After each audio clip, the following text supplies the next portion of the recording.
ایک خط سے حکومتی ایوانوں اور عدالتی راہداریوں میں ہلچل، وزیر اعظم اور چیف جسٹس پاکستان میں ملاقات طے۔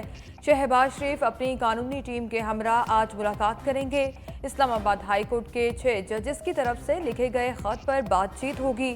وزیر قانون اعظم نذیر ترڑ کی ملاقات کی تصدیق، کہا میٹنگ دوپہر 2 بجے سپریم کورٹ میں ہوگی۔ وزیر قانون اعظم نذیر ترڑ اور اٹارنی جنرل منصور عثمان بھی موجود ہوں گے۔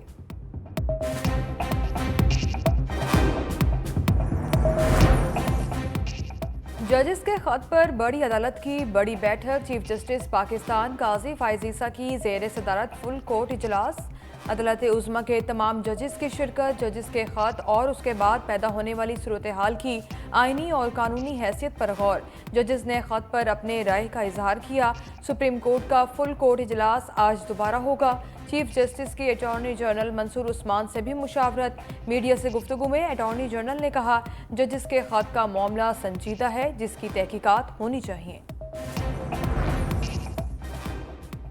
ججز کے خط نے قومی منظرنامے کو ہلا دیا۔ سپریم کورٹ بار کا مذکورہ واقعات پر سخت ناپسندگی کا اظہار۔ اعلامیہ میں کہا، سپریم کورٹ بار قانون کی حکمرانی پر یقین رکھتی ہے۔ عدلیہ اور ججوں کی نجی زندگی میں مداخلت کی نہ صرف مذمت ہونی چاہیے بلکہ اس کے خلاف کارروائی بھی ہونی چاہیے۔ عدلیہ کی آزادی کے خلاف کوئی ایکشن برداشت نہیں کریں گے۔ اسلام آباد، لاہور، پشاور اور سندھ ہائی کورٹ بارز کی ججز کی حمایت۔ چاروں ہائی کورٹ بارز کے الگ الگ اجلاس، اداروں کی مبینہ مداخلت پر تشویش کا اظہار۔ چیف جسٹس پاکستان سے سوموٹو لینے کی اپیل۔ وکلا تنظیموں کا آل پاکستان وکلا کنونشن بلا کر لائحہ عمل طے کرنے کا بھی مطالبہ۔ تحریک انصاف نے ججز کا خط چارج شیٹ قرار دے دیا۔ پریس کانفرنس میں chairman P T I barrister Gohar نے کہا، جوڈیشل کمیشن بنا کر انکوائری اوپن کورٹ میں کرائی جائے۔ وکلا سے التجا کرتے ہیں کہ عدلیہ کی آزادی کے لیے اکٹھے ہو جائیں۔ خط میں لکھا گیا، مداخلت ایک قسم کے سیاسی کیسز میں ہوئی۔ بانی پی ٹی آئی کو جرح کا حق دینے بغیر سزائیں سنائی گئیں۔ خط لکھنے والے ججز اور فیملی ممبران کا تحفظ یقینی بنایا جائے۔ ایوان میں معاملے پر قرارداد بھی لائیں گے۔ عمر ایوب بولے، ججز نے خط میں لکھا کہ نشانہ صرف قیدی نمبر 804 ہے۔ خط کے معاملے کو قومی اسمبلی میں پرزور انداز میں اٹھائیں گے۔ سپریم جوڈیشل کونسل نوٹس لے۔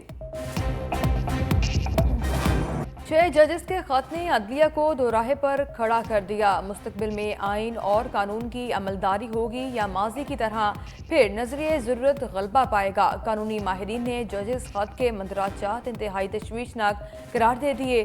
کہا، اٹھائے گئے سوالات بہت سنگین صورتحال کی طرف اشارہ کرتے ہیں۔ چیف جسٹس اسلام آباد ہائی کورٹ پہلے ہی نوٹس لے کر اس کا تدارک کرتے تو آج یہ صورتحال نہ ہوتی۔ حال ہی میں justice retired Shaukat Aziz Siddiqui case میں حساس ادارے کے سابق ڈی جی کے مداخلتی کردار بارے فیصلہ سنایا گیا۔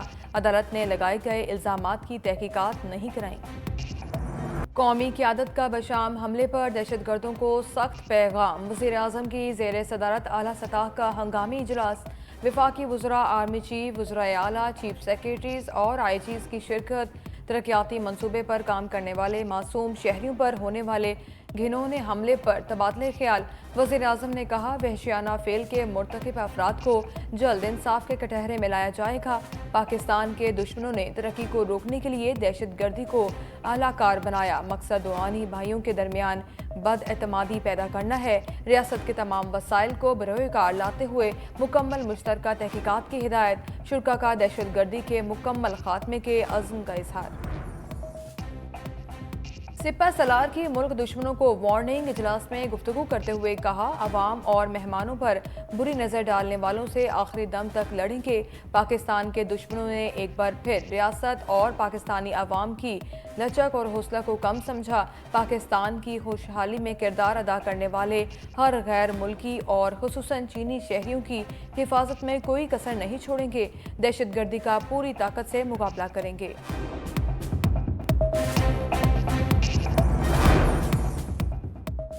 پاکستان دکھ کی گھڑی میں چین کے ساتھ صدر مملکت آصف علی زرداری کا چین کے سفارت خانے کا دورہ۔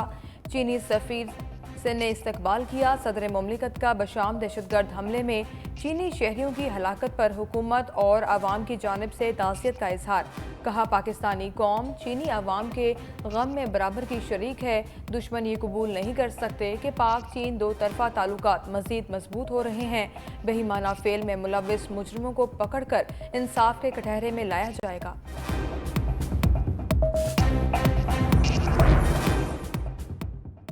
पाकिस्तान अपनी सालमियत पर कोई समझौता नहीं करेगा। वज़ीर-ए-आज़म शहबाज शरीफ का अज़्म। गैर मुल्की सफ़ीरों के एहसास में इफ्तार डिनर में बतौर मेहमान खुसूसी शिरकत। बोले, मौशी बहाली हमारा मरकज़ी एजेंडा है।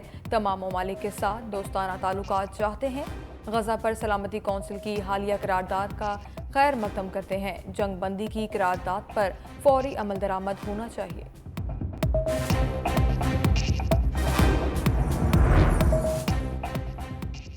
IMF ने बिजली की कीमतों में कमी लाने का फॉर्मूला दे दिया। IMF ने नए पावर प्लांट्स को मुकम्मल पैदावारी सलाहियत के मुताबिक चलाने की तजवीज़ दे दी। कहा, इन प्लांट्स को पूरी सलाहियत पर न चलाने से सालाना 2000 अरब रुपए का नुकसान हो रहा है। ये नुकसान खत्म हो जाए तो बिजली का टैरिफ कम किया जा सकता है। दूसरी जानिब सनती टैरिफ में कमी के लिए भी हुकूमत को कैपेसिटी चार्जेस को कम करना होगा। 5000 मेगावाट के सरकारी पावर प्लांट्स को मकामी गैस से चलाने की भी तजवीज़। IMF का कहना है कि इससे पहले बिजली की फी यूनिट लागत में 10 से 14 रुपए कमी हो सकती है। PIA खरीदने के लिए खलीजी ममालिक के सरमायादार मैदान में आ गए। मुत्तहिदा अरब अमारात, सऊदी अरब और कतर से ताल्लुक़ रखने वाले सरमायाकारों की PIA की खरीदारी में दिलचस्पी। हुकूमत पाकिस्तान से बातचीत भी चल पड़ी। काबीना ने एक रोज़ कबल PIA होल्डिंग कंपनी के बोर्ड की मंजूरी देकर साबिक governor state bank Tariq Bajwa को इसका चेयरमैन मुकर्रर कर दिया था। बोर्ड में 7 आज़ाद डायरेक्टर्स और मुतल्लिका महकमों के 4 सेक्रेटरीज शामिल हैं।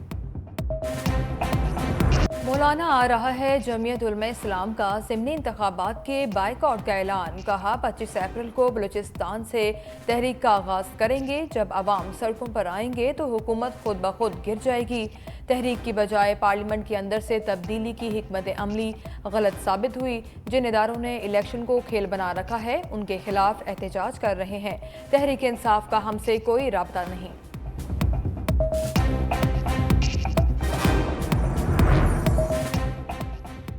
मुत्तहिदा के कन्वीनर खालिद मकबूल सिद्दीकी ने फिर इख्तियारात मांग लिए। कहा, हमने तमाम तर ज़्यादतियों के बावजूद सिंध के शहरों का अमन बरकरार रखा। हालात ऐसे रहे तो हमारी जिम्मेदारी ख़त्म हो जाएगी। जमहूरियत का तकाजा है हमें हमारे मैंडेट के मुताबिक इख्तियारात दिए जाएं।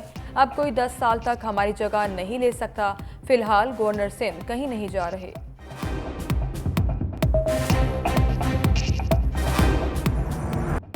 जलसा करना है कर लो। शहर इक़्तिदार में तहरीक इंसाफ का पेंडाल सजेगा। PTI को इजाज़त मिल गई। इस्लामाबाद हाई कोर्ट ने सरकारी वकील की हिदायत लेने के लिए वक्त देने की इस्तदा मुस्तरद कर दी। चीफ जस्टिस आमिर फारूक ने कहा, आपकी रजामंदी नहीं मांग रहा, फैसला मैंने करना है। जिंदगी रुकती नहीं, चलती रहती है। हमने इसी तरह दहशतगर्दी का खात्मा करना है। जलसे सबने किए, आपको आयदो ज़वाबित और शराइत तय कर लें। शेर अफजल मरवत ने कहा, 6 अप्रैल को इस्लामाबाद में जलसा करना चाहते हैं। हर किस्म की शराइत की पाबंदी के लिए तैयार हैं।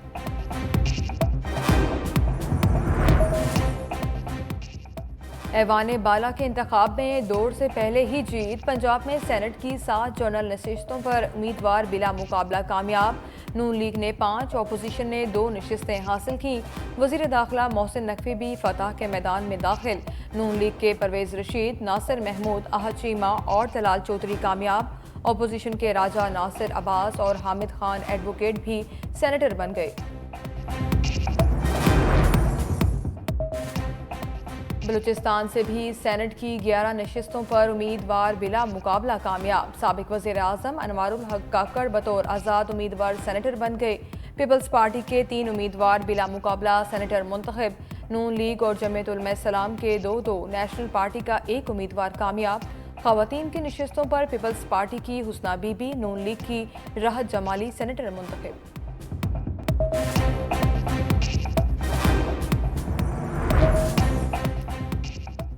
नून लीग की पीपल्स पार्टी से फिर बेवफाई। सेनेट इलेक्शन में इत्तेहादी जमातें सामने आ गईं। पीपी उम्मीदवार फायजा मलिक के मुकाबले में लीगी उम्मीदवार दस्तबरदार ना हुआ। तर्जुमान पीपल्स पार्टी शाजिया मरी ने खरी खरी सुना दी। कहा, नून लीग चाहती है हम इसको मुफ्त में वोट देते जाएं। इरसा चेयरमैन की तैनाती सूबों से मुशावरत के बाद होगी। कानून ना भी हो तब भी इत्तेहादियों से मुशावरत करनी चाहिए।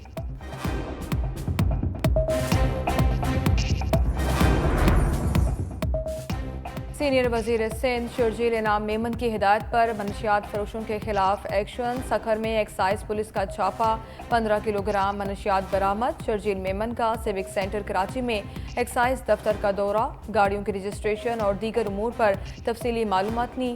रजिस्ट्रेशन और टैक्सेशन के ऑपरेशनल मैकेनिज्म का जायजा। कहा, सिंध हुकूमत का मकसद तमाम शहरियों की बेहतर खिदमत के लिए ज़रूरी इस्लाहात हैं।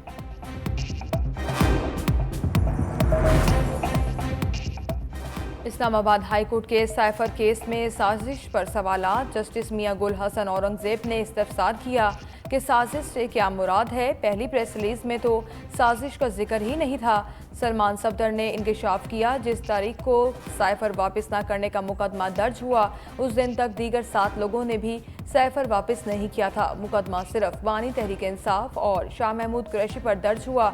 जस्टिस मियां गुल हसन औरंगजेब ने इस्तफसार किया कि सिर्फ आपके खिलाफ कार्रवाई क्यों हुई। वकील ने जवाब दिया कि साइफर को हमारे खिलाफ सियासी बुनियादों पर मुकदमात के लिए इस्तेमाल किया गया।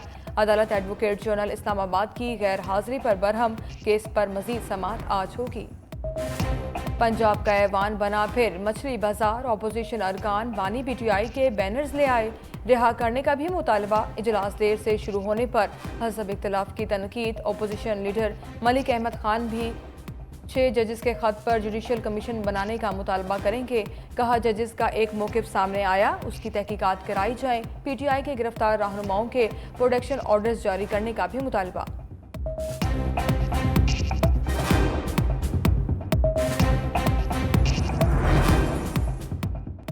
चौधरी परवेज इलाही की अडियाला जेल में तबीयत बिगड़ गई। पिम्स अस्पताल में तिब्बी मुआयने के बाद दाखिल कर लिया गया।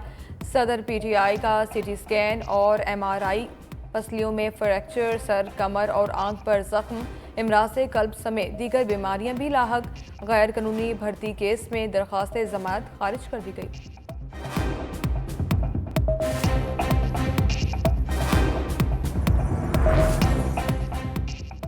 मिशन सेहतमंद पंजाब मिशन इम्पॉसिबल बन गया। लाहौर के बड़े सरकारी हस्पतालों में मरीज रुल गए। पीआईसी में 8 में से सिर्फ 2 ऑपरेशन थिएटर चालू। 6 ऑपरेशन थिएटर 5 माह से बंद। बाईपास, दिल के वॉल और दिल में सुराख के ऑपरेशन मुतासिर। रोज़ाना 20 के बजाय सिर्फ 4 से 5 ऑपरेशन। मरीज खार। चिल्ड्रन हस्पताल लाहौर की अबतर सूरत हाल। एमआरआई मशीन की लाखों रुपए मालियत की केबल चोरी। बच्चों की एमआरआई का सिलसिला 3 रोज से बंद।